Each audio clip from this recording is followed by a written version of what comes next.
we're gonna be learning about the genus of Godzilla. Ladies and gentlemen, if you guys aren't already subscribed to my channel, hit that subscribe button right now. Here we go, you guys, let's get started. Right here has brought up many questions since it first appeared in the film Godzilla vs. Kong. And something else that captured everyone's attention was this creature. Now, what if we told you that both of these had something in common? That they were all part of the Godzilla genus? I would believe that. In the Monsterverse, we have been introduced to a few different Godzilla incarnations, relatives, and evolutionary offshoots. Let's begin with number 1, the Phytodons. These were originally referred to as scaly quadrupeds by the CG artists and were created to resemble Godzilla in some forms. How? During their creation, Adam Wingard suggested that these should have the scaly properties and some facial features of the Godzilla species. These artists went as far as giving these guys a spiky back. These small spikes resemble Godzilla's. Okay, you can see like a little person right there? Man, that's like, this is a huge creature. And could have been used as a warning signal to other species, or in some cases, monarch aircraft that get too close. In the official art book, we read that these guys are basically, and we quote, offshoots of the evolutionary branch that gave birth to the Godzilla species. That's right, folks. By definition, these guys could have been distant cousins or perhaps ancestors of the Godzilla specimens we know today. How big were these?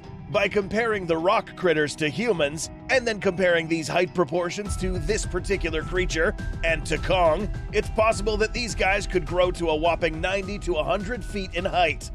Although these guys don't initially look that big, we can expect these giant lizards to be capable of mass destruction. Since they share similar corporal features as some of the larger lizards known today, we can assume that these were apt swimmers, capable of swimming at fast speeds, similar to our next kaiju, Godzilla. Oh. We're going to go... Dude, that thing swimming at you would be terrifying. ...over to 2 members of the Godzillas that we know of, the G-Man and this guy, Dagon, or sometimes referred to as 5146 Adam. Let's start with Dagon. Many people believe that Dagon was Godzilla's ancestor, but he really wouldn't be Godzilla's ancestor if he was around while Godzilla was alive. That's true. Let us explain. We know the G-Man was around for millions of years, but since the existence of Dagon was recorded in Phoenician records, it's clear that both of these were at some point alive at the same time. Phoenician civilization dates as far back as 1500 BC, which is only around a mere 30. Bro, how do they have all this information? This is insane. 3,500 years ago, meaning that there could have been many Godzilla specimens roaming around at some point. We will get to what happened to them later.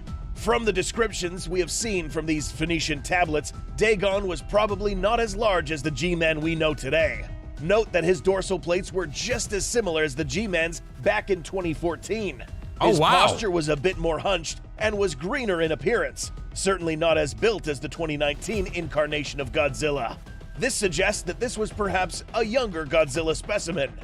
It's possible that younger specimens had a much more difficult time growing up than the more mature Gojiras. Remember that these had some dangerous opponents going around, especially these guys, Mutos. A pair of these could have easily brought down a younger Godzilla, but this pair is not as dangerous as a Muto Prime, equipped with all sorts of weapons to bring down a Godzilla specimen.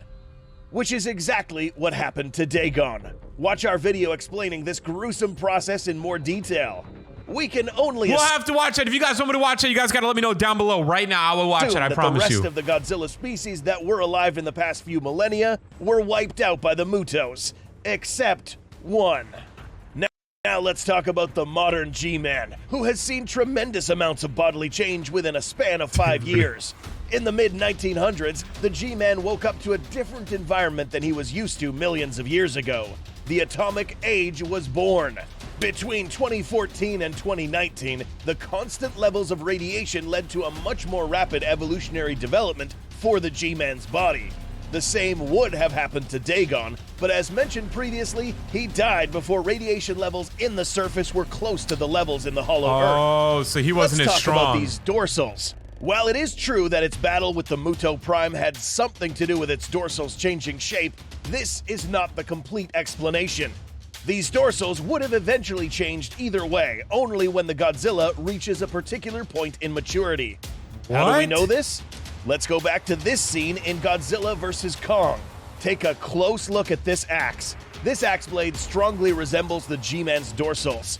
We know this plate did not come from the G-Man, but it did come from an already mature Godzilla. This axe blade was pretty big, similar to the size of the G-Man's own dorsal plates. This means that Godzilla specimens in the Hollow Earth were capable of growing this large thanks to the Hollow Earth energy, which was as strong or even stronger than the radiation levels on the surface. Godzilla in 2019 is the largest in the Monsterverse, measuring 393 feet in height and weighing 99,000 tons. 99,000 tons, dude? That's absolutely insane. How many pounds is that? 200,000 pounds? Now, that's insane. Can he grow even larger? The answer is, or should be, yes. Before we talk about the largest possible specimen in the Godzilla genus, let's first go over one important biological fact about this animal classification. Every animal that exists today will fall under one of these classifications. The G-Man would then classify under here, the reptiles. This is the key to understanding. And reptiles never stop growing. Their growth. If you didn't know, reptiles have some of the longest lifespans in the animal kingdom. In addition to that, some reptiles, especially lizards, are known as indeterminate growers, meaning that they will continue to grow until they die. Yep. We don't know how long Godzilla has left, but we do know for sure that he will continue growing. But how big?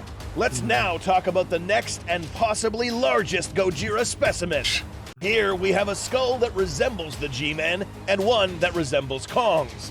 Now let's grab this skull, compare it to Kong's, and now place it on our analysis platform. Although this does not look too much like a Godzilla skull, it might only mean that this is a Godzilla relative, similar to the Pterodon, except these guys were much bigger.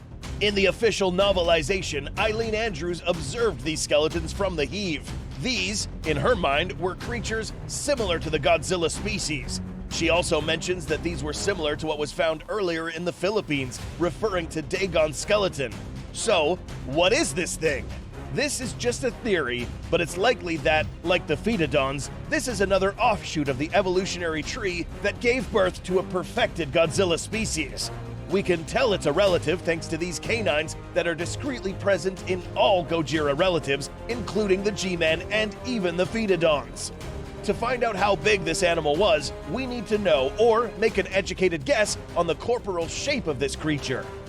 Given that these animals would be simply massive, it's possible that these would probably also walk on all fours, but spend the other half. Wait, could you imagine a Godzilla walking on all fours coming at you? That would look so incredibly weird. It would look like a lizard dog lion thing. Their time walking on their hind legs, almost like a hybrid of both. This animal would be slow but powerful, with similar features found in both the Godzillas and Pterodons. We will make a video later on exactly how this guy could have gotten killed. Did it have atomic breath capabilities? Probably not. An animal I wouldn't think so, man. There's no way it'd be dead right now if it had atomic breath. With atomic ray abilities would completely destroy this place in seconds. But it didn't, probably because it couldn't. Whereas a smaller Godzilla managed to blast a hole right through it while being on the Earth's crust. Yeah, exactly.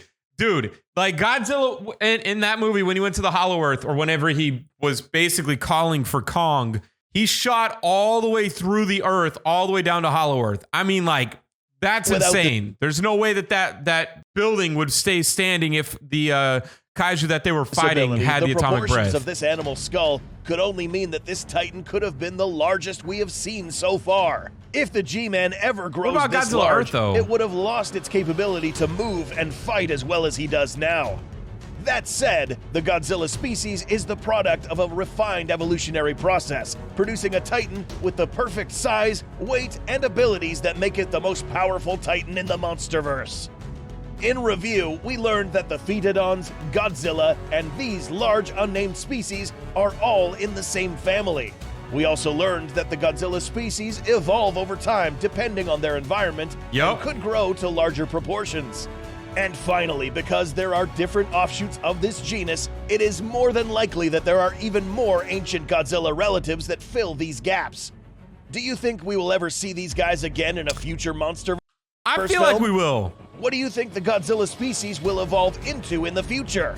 Let us know in the comments. Please support this channel by leaving a like and subscribing to this channel. You know, since almost 90% of our viewers aren't subscribed yet, we would really appreciate it.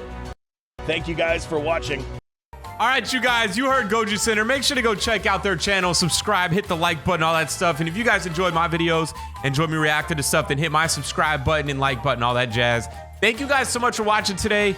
The original video will be linked in the description down below, so you guys have to make sure to go and check that out. Thank you so much once again. It is your boy Corey, and as always, guys, I'll see you in the next one. See you guys later. Bye-bye.